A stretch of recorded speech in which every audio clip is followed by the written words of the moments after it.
Olá! Você já se imaginou podendo escolher o tipo de treinamento que vai realizar na sua rotina dentro da sala de musculação?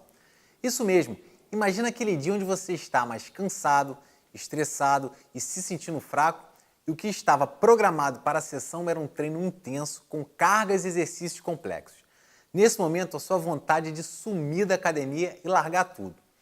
E você, treinador, já passou por isso? E muitas vezes, intuitivamente, fez alterações na sessão de treino do seu aluno de forma a adequar as cargas com sua condição física do dia? Bem, a ciência também tem observado a influência da modificação do volume e da intensidade do treinamento baseado na condição prévia do aluno. O nome desta estratégia se chama periodização flexível. Você já ouviu falar disso? Veja esse vídeo e entenda um pouco sobre o assunto. Vamos lá!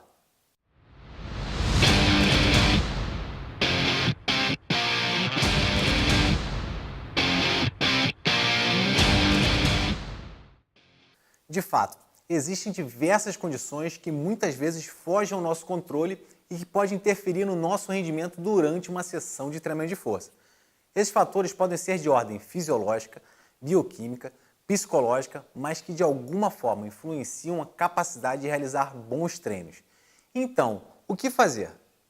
Sabemos que periodização é o processo onde, através da manipulação da intensidade e volume do treinamento, elaboramos diversos tipos de sessão baseado em dias, que é a sessão de treinamento propriamente dito, em semanas, conhecido como microciclos, e meses, os chamados mesociclos.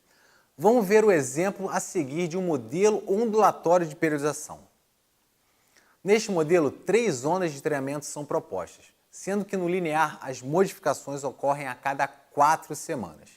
E no modelo ondulatório diário, o que nos interessa para esta análise, as modificações ocorrem a cada sessão de treinamento, sendo o treinamento realizado 3 vezes por semana. Mas qual seria a diferença entre o modelo ondulatório diário e o ondulatório flexível? Bem, a diferença é que no ondulatório flexível, a determinação para o volume e a intensidade da sessão não é pré-estabelecida pelo planejamento fixado na periodização, mas sim baseado na condição atual do aluno, ou seja, qual a percepção dele ou até mesmo do treinador sobre o seu estado físico. Para isso, muitas vezes, uma simples anamnese, ou seja, perguntas básicas sobre seu estado atual e as coisas que realizou no dia anterior já ajudariam no direcionamento das cargas para a sessão de treinamento. Perguntas estas: como você está se sentindo hoje? Cansado? Motivado? Estressado? Quando realizou sua última refeição e o que você comeu? Está com dores musculares ou articulares relacionadas ao último treino realizado? Como foi sua noite de sono?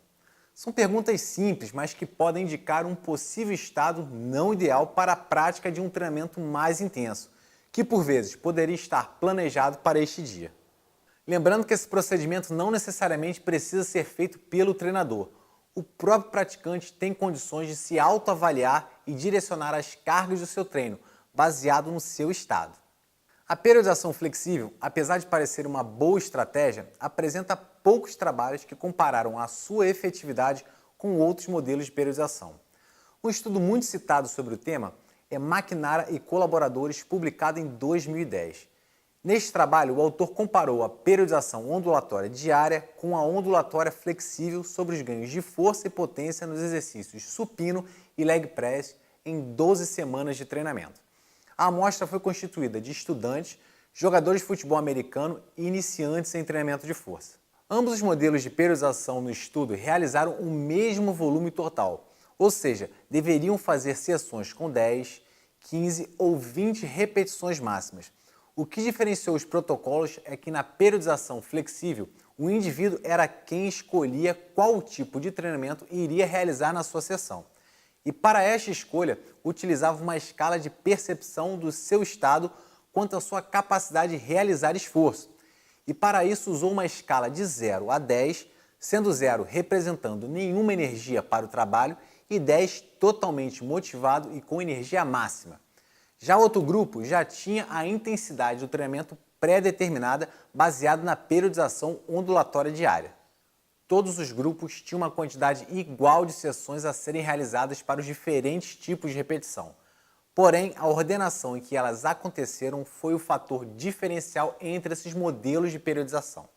O autor encontrou nos seus resultados que o grupo que realizou a periodização ondulatória flexível apresentou ganhos de força superiores para o exercício leg press, não sendo observado diferenças entre os modelos de periodização para os ganhos de força no supino e nem para as medidas de potência muscular. Sendo assim, ele conclui que, pelo menos para os ganhos de força em membros inferiores, a periodização ondulatória flexível parece ser uma boa estratégia. Agora farei algumas considerações baseadas na minha vivência como treinador. Não existe uma quantidade suficiente de estudos que verifiquem o real efeito da periodização flexível sobre outras adaptações, como por exemplo o ganho da massa muscular. Sendo assim, por vezes, a opção de variar o treinamento baseado no estado psicofisiológico do aluno ou atleta é pautado em pressupostos fisiológicos do treinamento desportivo. O problema é, como podemos determinar se esse estado psicofisiológico de depressão do aluno ou atleta é apenas uma resposta subaguda a uma sessão de treinamento, o que de fato é o que se espera como resposta de um bloco mais intenso de trabalho, ou então que este estado de depressão já indica uma possível instalação de um quadro de overtraining, gerado por um acúmulo de cargas intensas aos quais não tiveram períodos eficientes de recuperação. Atualmente, os fisiologistas do exercício buscam, através de medidas bioquímicas ou de imagem, prever indicadores de estresse em atletas de alto rendimento.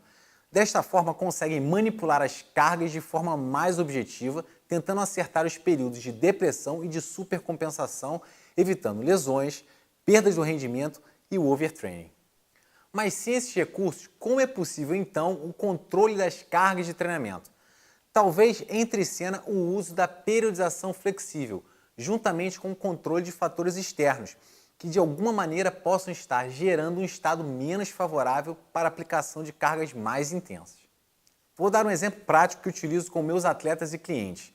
Apesar de apresentarem por vezes diferentes objetivos, como emagrecimento, ganho de massa muscular ou rendimento esportivo, eu procuro montar treinamentos com diferentes características, sendo alguns mais voltados para estímulos tensionais, com altas cargas e baixo volume, e outros com estímulos mais metabólicos, com volumes mais altos e cargas moderadas, além do uso de métodos que buscam o estresse muscular. E outra variável que manipulo bastante dentro destes treinamentos citados acima é o uso ou não da falha muscular concêntrica. Talvez essa variável tenha uma influência fundamental no estresse da sessão e uma possível associação com a relação entre a secreção de hormônios anabólicos e catabólicos. Bem, dependendo da fase de treinamento, gosto de trabalhar com blocos, ou seja, utilizo para um mesmo estímulo algumas sessões ou até mesmo semanas de treinamento, e por vezes faço estas modificações a cada sessão, como na periodização ondulatória diária. O que eu uso para o controle da intensidade dos treinos é, constantemente, ter o feedback do cliente ou do atleta em relação ao seu estado psicofisiológico. Como ele se sente, qual a sua percepção do treinamento e em que tipo de treinamento ele se sente mais desgastado. E não é só isso. Avalio também se esse estado coincide com uma resposta ao bloco ou sessão mais intensa de treinamento, o que, a meu ver, seria normal. Sendo assim, neste caso, mantenho o planejamento e observo se ele cria adaptações a este estímulo e tem esta percepção ruim diminuída com o passar do tempo. Mas se este estado de depressão é causado por outros fatores, como um dia estressante no trabalho, infecções, sono ruim no dia anterior ou já se apresenta por vários dias, possivelmente ele se apresenta num estado de overtraining. E nesse momento, a escolha pela redução de cargas ou pelo tipo de sessão já pode ajudar no processo de recuperação e auxiliá-lo na supercompensação. Na minha prática, o simples fato de retirar a falha muscular, caso a mesma esteja no planejamento, ou diminuir o número de séries e exercícios, já tem apresentado bons resultados em curto prazo para a melhoria do estado de treino dos meus clientes. E muitas vezes, sem necessariamente diminuir a carga utilizada pelos mesmos nos seus exercícios. O controle do volume e da intensidade do treinamento são fatores fundamentais para quem deseja potencializar os seus ganhos, independente dos objetivos.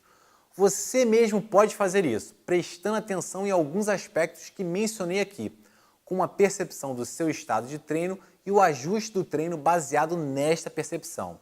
E talvez a periodização flexível possa ser uma boa estratégia para isso. Para entender melhor esse tema, assista a esse vídeo onde falo sobre overtraining.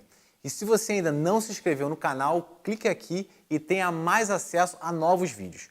Obrigado pela sua audiência, até a próxima, tchau!